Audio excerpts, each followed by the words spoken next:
I mean, even now.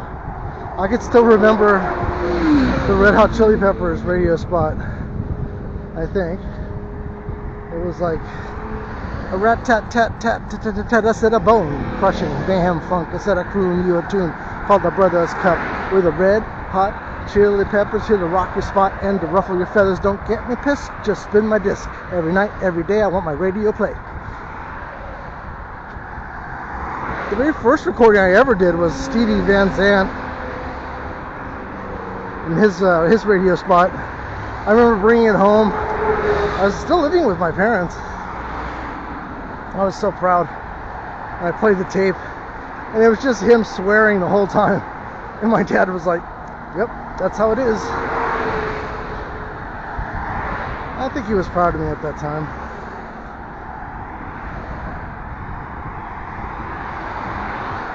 Anyways,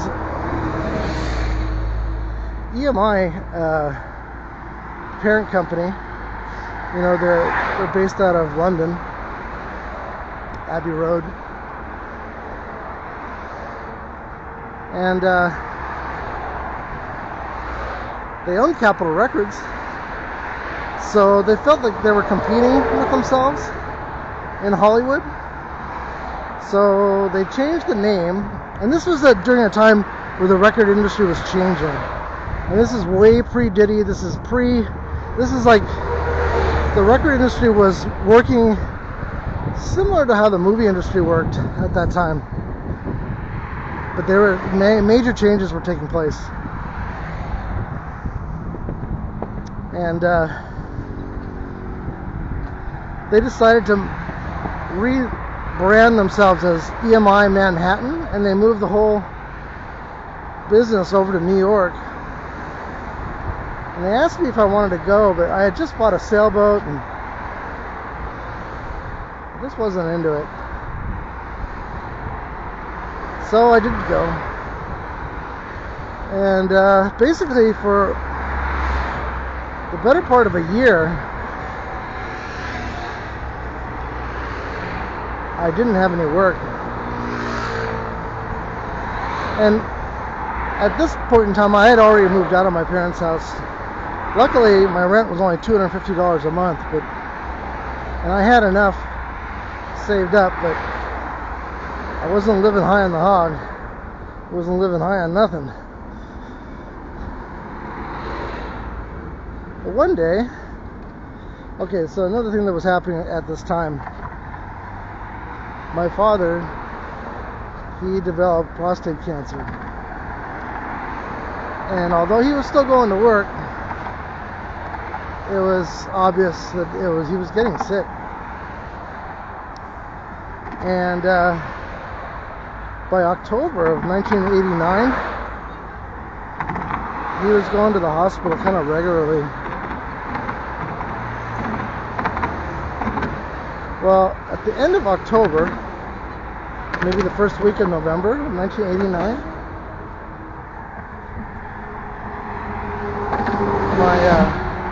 my mom gave me a call. She says she got a call from Ron Stein. Ron Stein was the president of operations at the Burbank Studios. The Burbank Studios was Warner Brothers and Columbia on the Burbank lot. And Ron had asked, you know, how my dad was doing. Because my dad was actually, he was so good at what he did that there was nobody that could actually take his place. And they had to shut that part of the department down. His level of knowledge of, you know, movements and gear making and, you know, the pull downs for film and just the machining of all this, it was something that just, there was no replacement people to do these jobs. I'll go this way. It's a little different. So, you know, he called to see how my dad was doing, because my dad obviously wasn't going to work at that point. And my mom told him that, you know, he wasn't doing well. Well, oh, look at this. That's just so cool.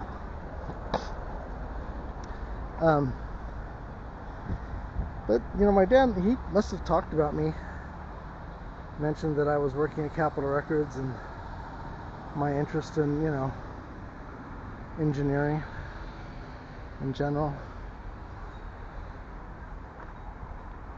And he told my mom, he says,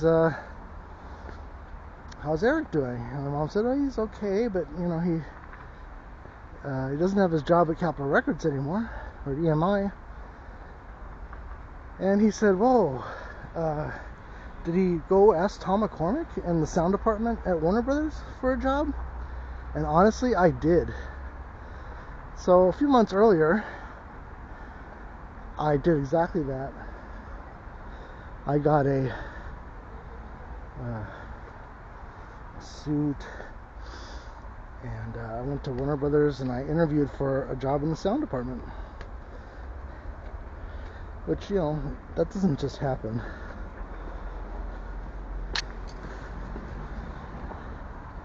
That was set up for me.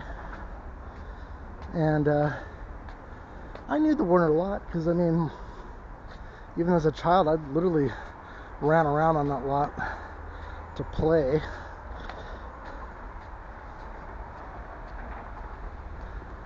But what happened was, Tom McCormick interviewed me for a good hour.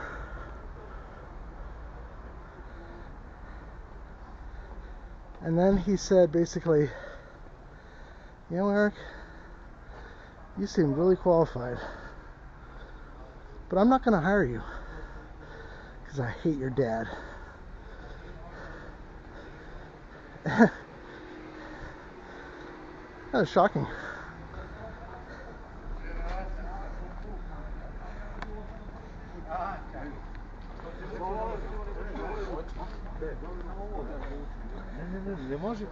Could you imagine? So I'm a young kid, maybe 19, maybe, and that's Hollywood. I mean, that's how brutal Hollywood is.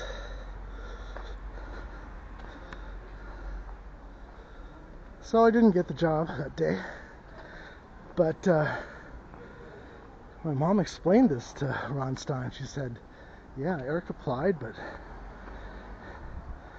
Tom McCormick wouldn't hire him. And he said, let me call you right back. He called back 5 minutes later. Icons. 5 minutes later, he called back and he told my mom, tell Eric to come to work on Monday. That's how I got hired. I never signed anything. I was just, that's it. 3 days after working at Warner Brothers, my father passed away. Now, I didn't put any effort into that. I mean, none. It just happened. Now, after that, I had to put in a lot of effort. Keeping the door open at Warner Brothers was not easy. But luckily, it came really natural to me. My prior experience, my knowledge, my desire, my love of the craft, all those things kept the door open there for me for 26 years. And I advanced through the sound department. I did nearly every job in the sound department at that time. Everything. Production mixer, sound mixer, live event mixer, recordist, dummy loader. You know, I worked in the camera department as a film loader. I worked in production sound doing 24 frame video playback on shows like Friends and ER. It was utterly nerve-wracking for a young guy. But all that just happened so easily. I mean, so easily. So, my question really is, how is it that some things just happen? Where should you put your energy if things just happen?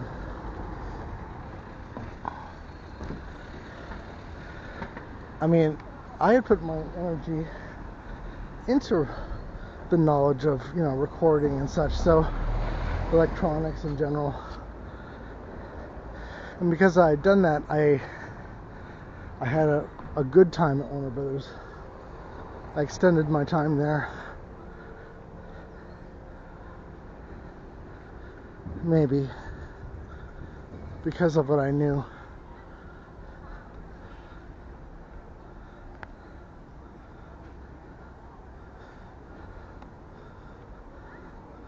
I never noticed it. He looks like the same guy.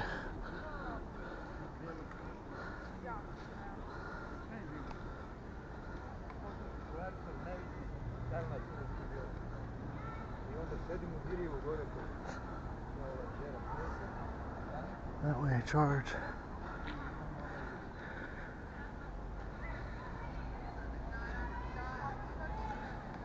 Whoa.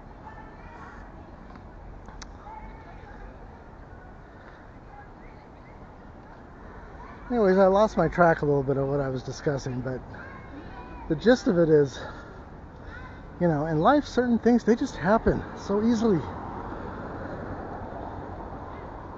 And other things you put a lot of effort into, and nothing comes of it.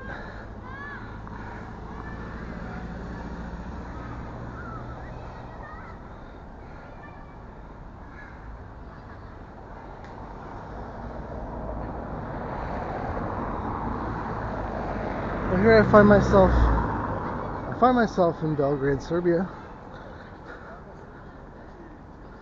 And I literally, when I got on the plane to come here, I had sold my house in Burbank,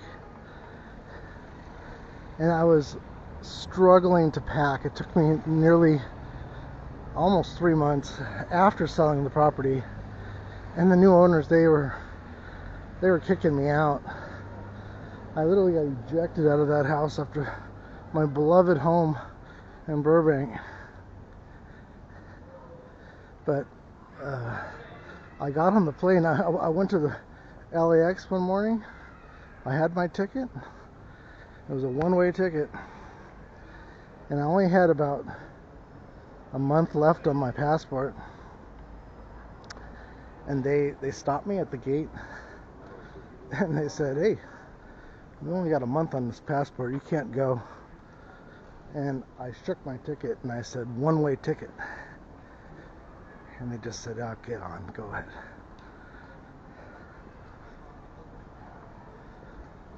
So I've been here ever since.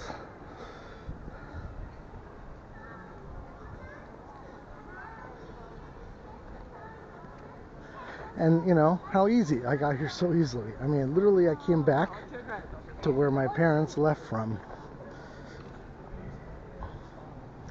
I don't know why, but here I am. So I know I said I was going to go near the Capitol building, but I'm actually nowhere near there at the moment.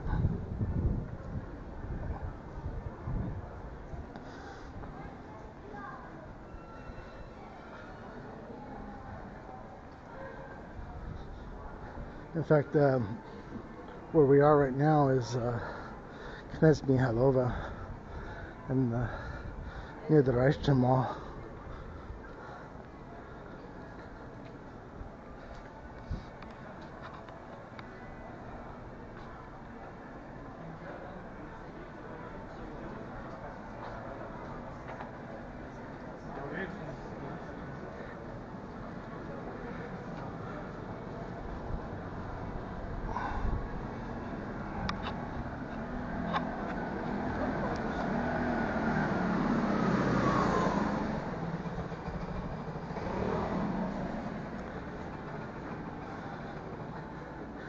So I'm trying to reinvent myself.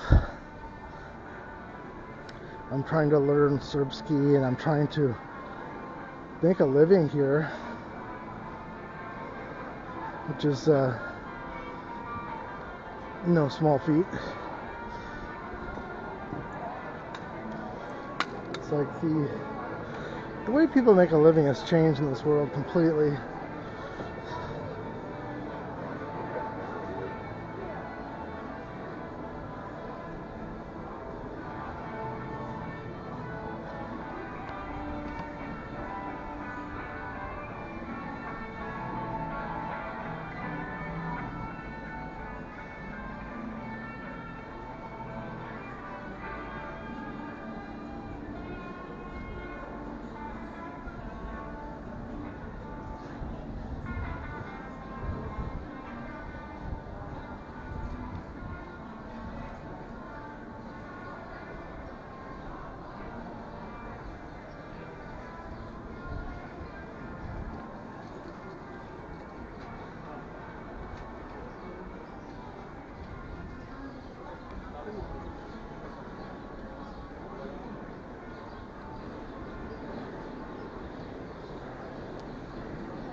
It's Hugo Boss.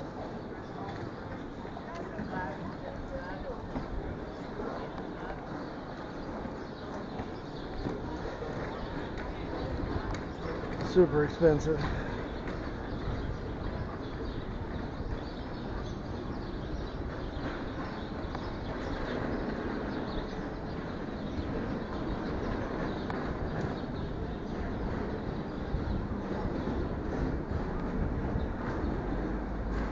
So here again, this is this interesting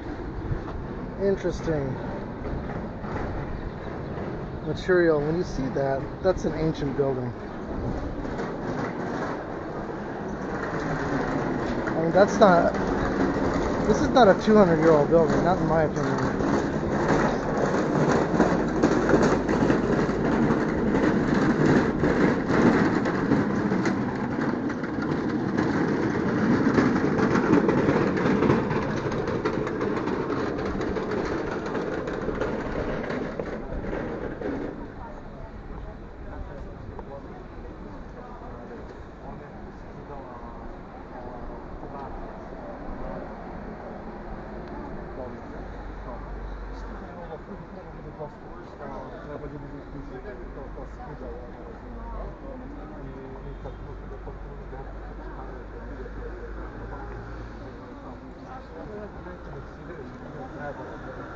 This is what I call the Addams family house across the street. 220.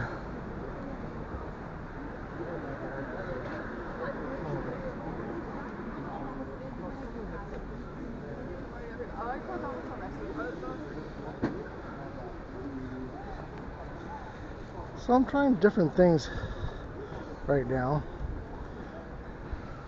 I'm trying to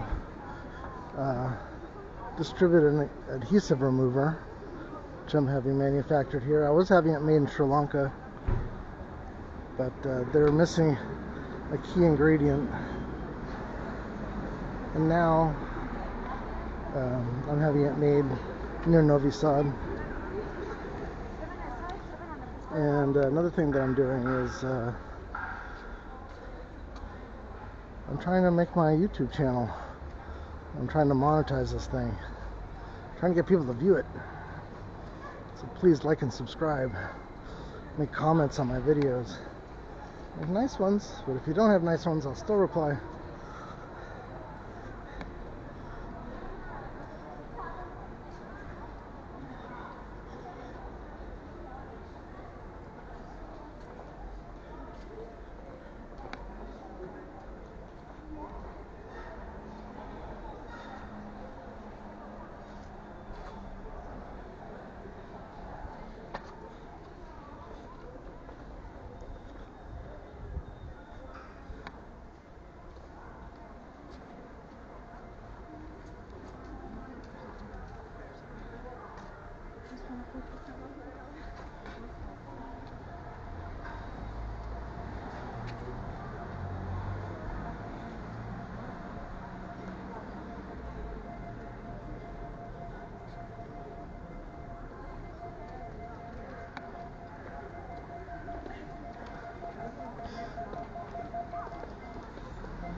Yeah, I still play with crypto a little bit too. You haven't paid attention. Bitcoin's nearly 90K. Which really, that was why I was going to talk about all this pre-birth planning stuff. Because I'm having trouble. Like my own bank account, I try to do certain things, and I can't. It's like, oh, well, now that I live here in Serbia, you know, certain things stop working for me, like my secondary authentication, and I can't use my Serbian number, or whatever the problem is. During times where I know, hey, you know what, I could be doing some profit taking here, or this is the right time to invest, and for all my effort, I can't do it. All my effort, I can't do it. I can invest a little bit, but I can't do what I want.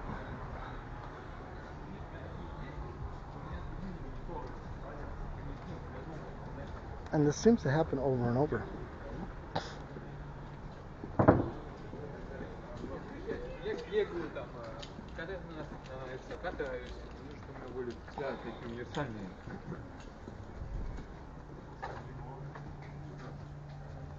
It's so cool in there. It's like the ceiling's all curved and looks like a cellar.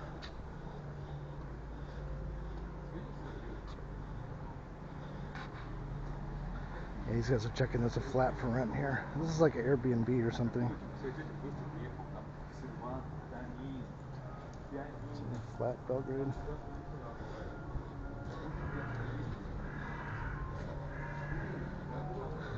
Well, that was a quick walk. We went across the bridge, and now I'm here at my favorite spot.